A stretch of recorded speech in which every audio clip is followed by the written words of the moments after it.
The Goldie Gossip Podcast.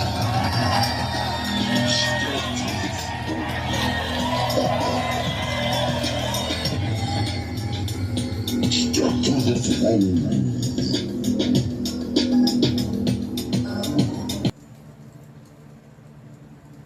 Now,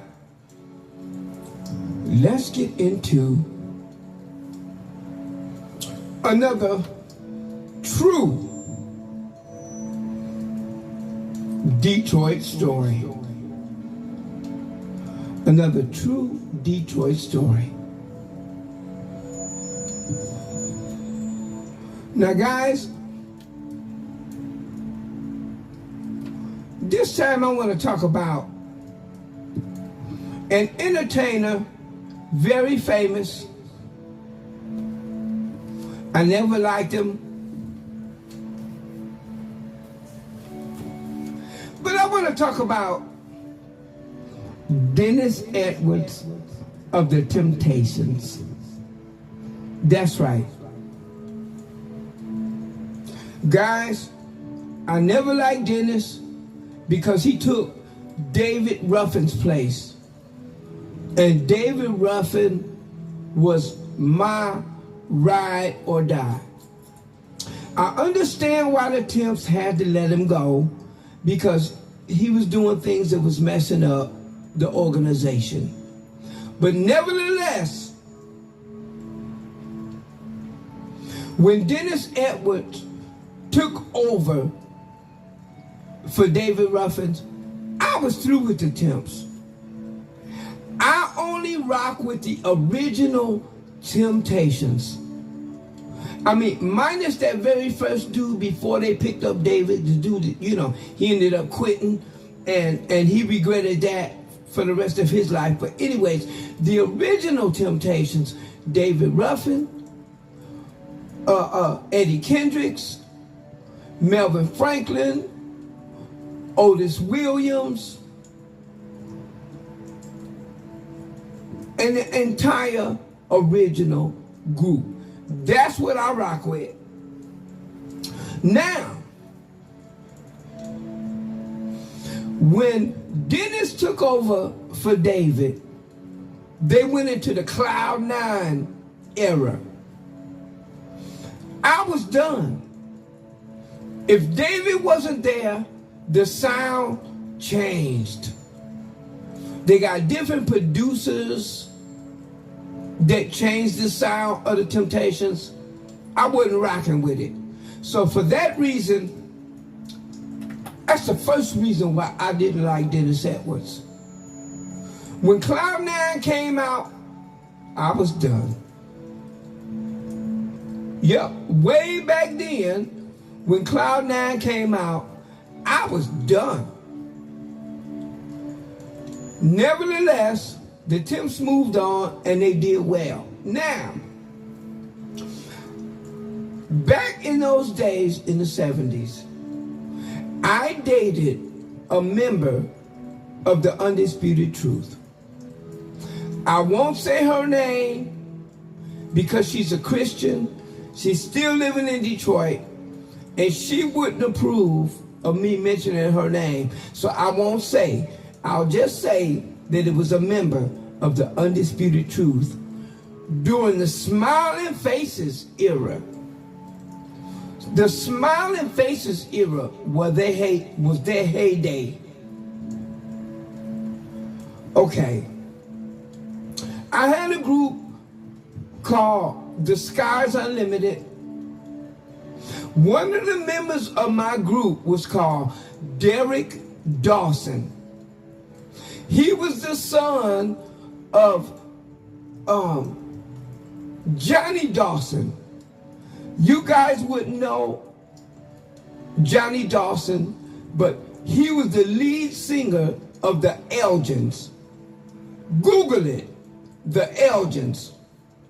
The Elgins was one of the first Motown groups to help them come up to what they became. The Elgins.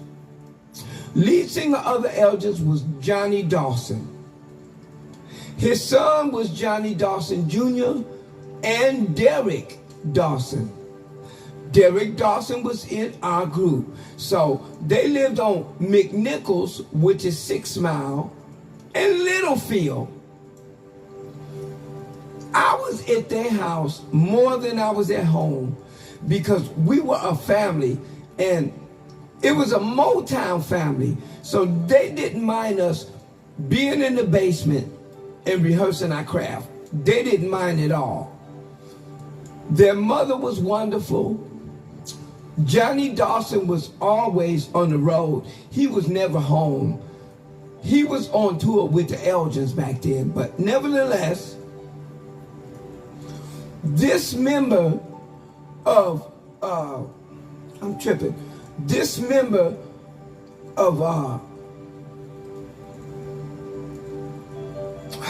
shit, I'm tripping. Anyways, this girl lived at the Dawson family on 6 Mile and McNichols. I was over there all the time because we were always rehearsing. And I won't say her name, but when she was off the road, she stayed at the Dawson family. And I was there all the time. We got really, really tight. I really want to say her name, but I will not. She had a room upstairs in this home, and I even painted her bedroom for free. I didn't mind. I was starstruck. This was the Undisputed Truth. They had the Smiling Faces album out, and I was absolutely starstruck. But this member of the Undisputed Truth lived there. We kicked it all the time. Whenever she went on the road, Derek's sister, Karen, would babysit for her. She had a daughter, and when she went on the road, Karen would babysit while she was on the road. Whenever they came back from the road, she had reel-to-reel tracks of stuff that ain't even came out yet. It's not due to come out yet, but we had privy to listen to all of those Motown tracks. Whenever she would come home from tour, the Dawsons would give a big party over there on McNichols. And it was wonderful. I'm not gonna lie. I was starstruck. So one night, she came home from tour, and she went into a private room where I followed her. And I ain't gonna lie, I told this girl what she meant to me, and it absolutely blew me away. And she gave me a big hug, and I went back into the party. So they partied all the way up until morning. Karen, Derek's sister, she was in the bedroom and she was watching.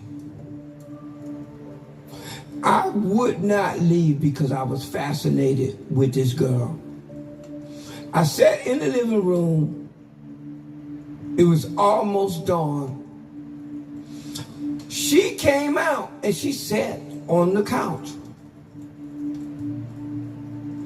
I said, why would she come out on the couch?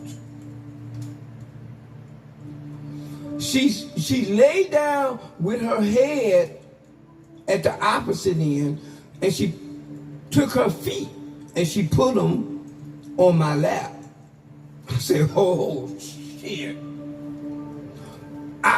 Listen to me.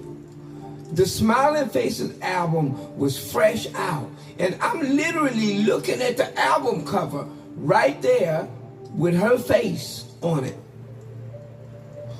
She put her feet on my lap, and I did my work. I touched her ankles. She didn't say nothing. I touched her calf. She didn't say nothing. I touched her thigh, and she didn't say nothing. I'm old school, nigga. I ain't no fool. I knew what time it was, and I'm not gonna go into details, but anyways, we consummated a relationship, and I was blown away. The next day when we had a rehearsal, all my boys, Karen was in the back room and she was watching. And she told the whole thing. By the time I got to rehearsal, the next day everybody was saying, nigga, I can't believe that. You and Brenda? I said, yeah. I was so proud of myself. So, I'm going to get on with the story. Me and Brenda, oh, I'm sorry. I'm going to have to bleep that out. Me and this girl consummated, and she went back on the road again. So, all right. The day that the day that Paul Williams died, they found him in his car. He had passed away. And it was on the radio saying that Paul Williams had just died. I was sitting on Woodrow Wilson with somebody. They were driving. I was in the passenger seat. And some girl came to his window and leaned against the window. She had big boobs. I mean, big ones. And she hung them into the car. I'm so busy looking at that. I'm supposed to be closing my car door to get in the car. But I wasn't paying attention because I'm looking at them titties, right? I slammed the door, and these 3 fingers right here got slammed in the door. The door closed all the way, and I could literally see my fingers on the outside through the door. They took me to Henry Ford Hospital. The only finger that really got messed up was this one. When I opened up the car door, the top of this finger fell off, and they had to sew it back on. So anyways, I'm gonna get on with the story. Henry Ford Hospital sewed my finger up, and I went to my half-sister's house on McNichols. Now, McNichols is 6 Mile. And they lived on 6 Mile and Outer Drive. Nothing but mansions on Outer Drive. So my sisters, Aisha, Lily, Tasha, they all lived in this mansion. Olympic-sized swimming pool. They had a limousine. They had like 6 bedrooms. But I was always welcome over there. So I had just got out of the hospital sewing that finger up, and they told me they were having a party over there to come over. I went over there on Outer Drive. There at the pool, they have an Olympic-sized swimming pool, and I'm sitting there. Guess who walks through the door? Dennis Edwards. Pissed me off. He had already taken David Ruffin's place in the Temptations. Cloud 9 had just came out. And he walks into Grandma Nancy's mansion to hang out. You know, my Grandma Nancy and her husband, they knew all of the upscale people in Detroit. Whenever the mayor, political people, entertainers, whenever they were in town, they went to my Grandma Nancy's house on Outer Drive and McNichols. So he walks in, I'm sitting there, I got my finger all stitched up. I can't drink no liquor because I'm on antibiotics. He goes to the pool, and all of the women, it's always a lot of women over there, all right? It was about 12, 13 women in the house, and they went over there to the pool. They all screaming and hollering for Dennis. Punk ass. He stood there and all the women's around him, Cloud9 is on the radio. And they all stood around, and Grandma Nancy stood at the opposite end of the pool to take a picture. And she told all of them, they were all crowded around Dennis. He all standing there looking like a retard. And she said, "Say cheese." And he said, "No. Say money." And everybody screamed money. And I was red in the face. So, not only had he taken David Ruffin's place, not only was he at my grandmama's place acting a fool, this young lady that I was dating in the Undisputed Truth came home from tour yet again, and they were having a party as usual. I'm so happy because she's coming home and I hadn't seen her. She walked in the door holding hands with Dennis Edwards. I was in shock. She walked in holding hands with Dennis off tour. Everybody's, in the crib celebrating and everything. All my boys know that I had already hooked up with the young lady. She walks in and she walks straight over to me, holding hands with Dennis, and say, "This is Dennis Edwards. I'd like you to meet Mike Neal." Back then I was Mike Neal. And he put his hand out to shake me. Nigga. I wouldn't shake his hand. I was disturbed. It was the winter time and it was snowing outside. I opened the front door. I went outside on the porch and it was cold. And I was crying like a baby. It was so cold outside, my tears were freezing. And everybody at the party, the whole party stopped and said, "What's wrong with Mike? What's wrong with Mike?"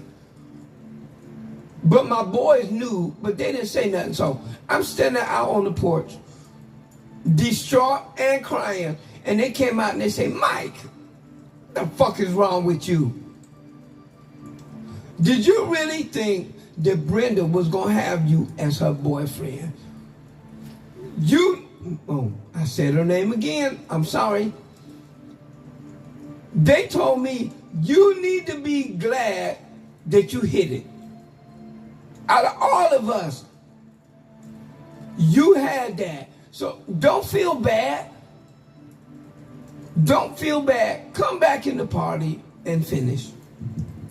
Ever since then, guys, I hated Dennis Edwards. And that is another true Detroit story.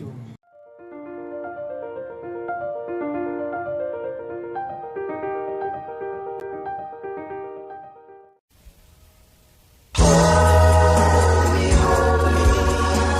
like to hold you in my arms, fill you with all my charms. I like to hold you, in the midnight hour. Hold me,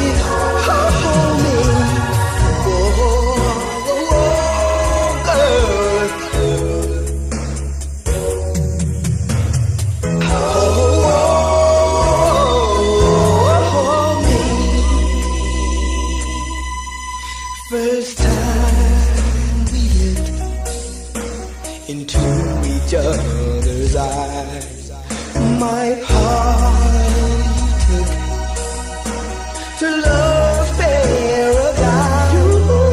And when we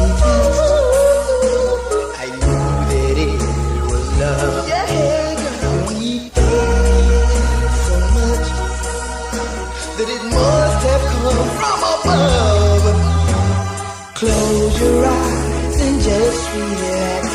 Don't worry about a thing. Oh, a glass of wine would be just fine. We lose the stars to see. Baby, come and hold me in the wee hours of the night. You need someone to hold you tight, someone to treat you right. Baby, come and hold me in your arms and know all through the day I'll love you in my special way. So hold me. You blow me away with the glow of your smile. I plan to stay with you for more than a while, and I'm insecure. I call out your name, my pain you endure. Emotions not just a game. I want you here right next to me to make me feel secure. And if you ever have one doubt, my love I will reassure. Baby, come and hold me in the wee hours of the night. You need someone to hold you tight, someone to treat you right. Baby, come and hold me in your arms and know all through the day I'll love you in my special way. So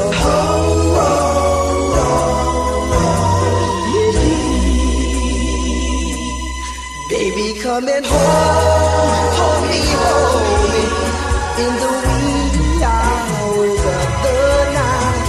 You need someone to hold you tight, someone to treat you right. Baby, come and hold me in your arms and know all through the day I'll love you in my special way. So hold